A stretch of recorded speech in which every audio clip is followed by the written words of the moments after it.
চাকরি চাইতে এসে পুলিশের জালে ধৃত চাকুরি প্রার্থী বেকার যুবকরা। শুক্রবার এই ঘটনা প্রত্যক্ষ করা গেল রাজধানীর ফায়ার সার্ভিসের সামনে। 2022 সালে ফায়ারম্যান হিসেবে চাকরির জন্য ইন্টারভিউ দিয়েছিলেন।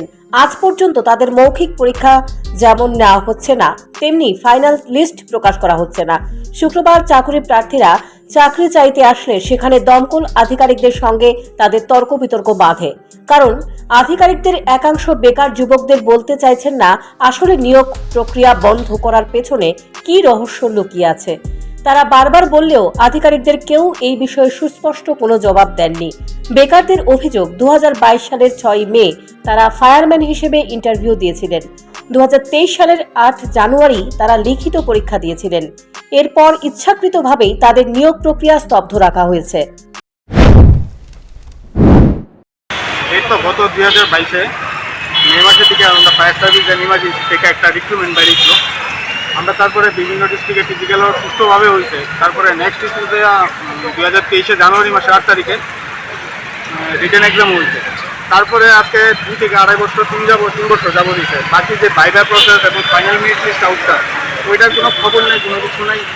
আমরা অনেকবার সেক্রেটারি সিএমের সাথে দেখাশোনা কথা বলছি, তারপর কোনো পারমিশন পাইছি না। অ্যাপ্লিকেশন দিয়েছি, আমরা ফায়ার সার্ভিস ডিরেক্টর সাহেবের সাথেও 5-6 দেখা করেছি, কোনো কিছু হয় না। এই ইলেকশন কালকে ওইটা ভোট চেঞ্জ দিয়েছে, একটা বোর্ড আসলো, বোর্ডটাও চেঞ্জ দিয়েছে, কোনো আপডেট পাইতেছে না। স্যার আমরা কী করতাম? আমরা তো ইলেকশনে আমরা যে ভোট দিই এখন জানি গভর্নমেন্টে, ওইটা তো আমরা কী লেগে দিই? আমরা ফ্রেশার্স আছি, আমরা জবের লেগেই আশাবাদী। তাহলে কিন্তু আমরা সবসময় গভর্নমেন্টের উপর আশাবাদী রেখে তো আমরা কিন্তু আমরা কতটা ধৈর্য রাখতে পারবো, কতটা আমরা ধৈর্য ধরে রাখতে পারবো? 3 বছর যাবো হয়ে গেছে কাজ। একজন বেকারকে আসলে এই করে দেওয়ার বলতে কুদ্দুরা বাড়িতে ফার্স্টেশন হয়, ওই জিনিসটা 3 বছর। এই বিষয়ে চাকুরি প্রত্যাশী এক যুবক বলেন, ইচ্ছাকৃতভাবেই রাজ্যের বেকার যুবকদের সঙ্গে তাল বাহানা করে চলেছেন দপ্তরের আধিকারিকরা। কারণ মহাকরণ থেকে যদি তাদের কাছে কোনো ধরনের নিয়োগের বিষয়ে নির্দেশ না আসে, তাহলে তারা বেকারদের এই কথা জানিয়ে দিতে পারেন। কিন্তু তারা কিছুই বলতে চাইছেন না।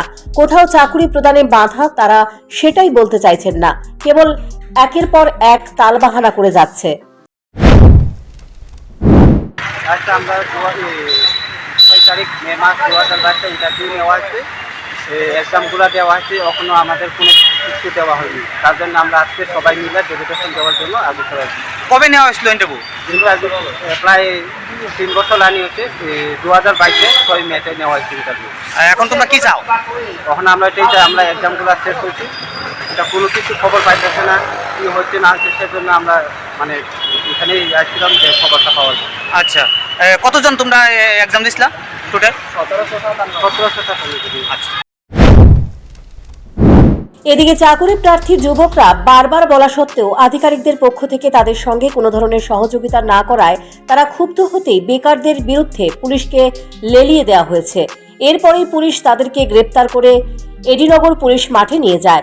রাজ্যের বেকারদের সামনে এখন ঘোর বিপদ। এদিকে চাকুরির জন্য অর্থ ও সময় নষ্ট করে পরীক্ষা দিতে হবে, আবার চাকুরি প্রদানের জন্য আন্দোলন করে পুলিশের হাতে মারধর এবং গ্রেপ্তার হতে হবে। এর নামই হচ্ছে বেকার জীবন। Bureau report, news prime Tripura.